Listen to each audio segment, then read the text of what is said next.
Sir, I have a question. Is it permissible to open the Holy Quran on the phone without performing wudu? Open and read it? Jazakallahu khairan. The question posed was that is it permissible to read the Quran on the phone, on any smartphone, and now it's available. There are many Quranic apps. You download it. So if you open on the phone without doing wudu, can you read it, or is it compulsory even while reading the Quran on the phone, iPhone or tablet? You have to have wudu. Regarding the question that can we touch a Quran, now I'm talking about the Mushaf, then I'll come to a tablet or electronic device. First we'll discuss on the topic, is it permissible to touch the Quran, the Mushaf of the Quran without wudu? There is a verse in the Quran where people normally quote of Surah Waqia, chapter 56, verse number 77 to 80, that none shall touch the Quran except those who are mutahhareen. Now this, people prove from this verse that because of this verse, the Quran is very clear cut. Allah says that no one can touch the Quran except in wudu, you have to be pure. This is a misconception. If you read this verse in the context of Nuzul Quran, whether you read Ibn Qasir or any of the tafasir, it says that this verse was revealed when people laid an allegation that the Prophet is receiving these messages from the Satan. The verse was revealed, none can touch it except those who are mutahhareen. Now this, what they're talking about touching, is not the Mushaf of the Quran, it's talking about the tablet preserved. Talking about the Lawh Mahfuz, not about the Mushaf of the Quran. And when it says except those who are mutahhareen, it's not talking about the person being in a state of wudu. It's talking about those, not about physical purity, it's talking about everything, spiritual, everything. This is referring to the angels. So these mutahhareen, this verse of the Quran of Surah Waqia chapter 56, verse 77 to 80, when the word mutahhareen is used, it is not referring to a human being being in wudu, it's talking about those who are absolutely pure, talking about the angels. So anyone using this verse of the Quran to prove that you should be in wudu is totally wrong. This is talking about the Lawh Mahfuz, and it is referring to the angels, to reply to the allegation that the Prophet is receiving from the Satan. So Satans cannot come anywhere close to the tablet well preserved where the original Lawh Mahfuz is there. Now coming to the question, that is it compulsory to be in wudu when you touch the Quran? There is no Quranic verse that tells you should be in wudu, but there is a hadith of the Prophet ﷺ that when he sent a letter to the people of Yemen, he said that none should touch the Quran except those who are pure. Now there is difference of opinion among the scholars whether is it fard for a person to be in wudu to touch the Quran. The majority of the scholars say yes, you should, because the word purity has 3 levels. That you should not be in najasat, and the Quran says that every mushrik is najas. Now here it's talking about impurity of soul, not impurity of body.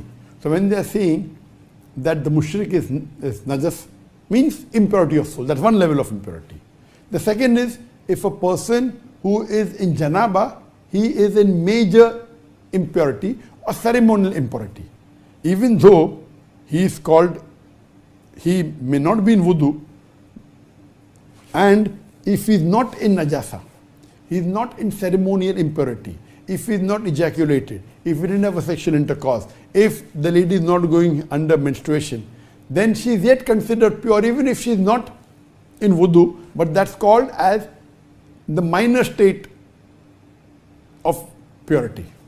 And the third level is, if you are not in wudu, if you are in wudu, then you are totally pure.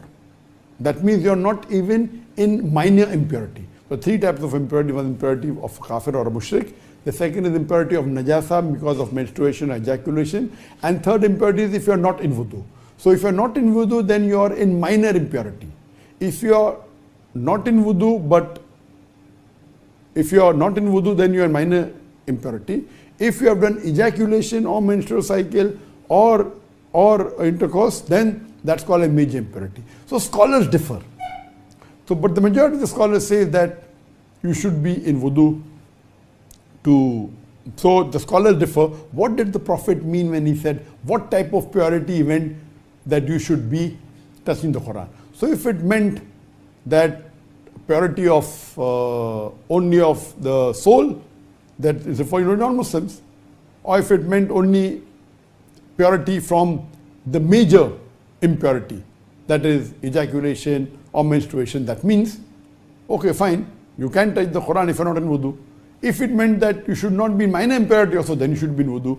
So the majority of the scholars say that you should be in wudu, but there are scholars who say there's no evidence, so being in wudu is not fard. But all agree it is mustab to be in wudu.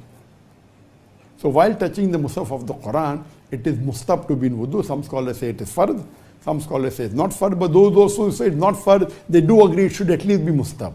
And scholars agree unanimously that if you are in major impurity, if you are in najasa, or if you are have done ejaculation or intercourse, then you should not touch the Quran physically.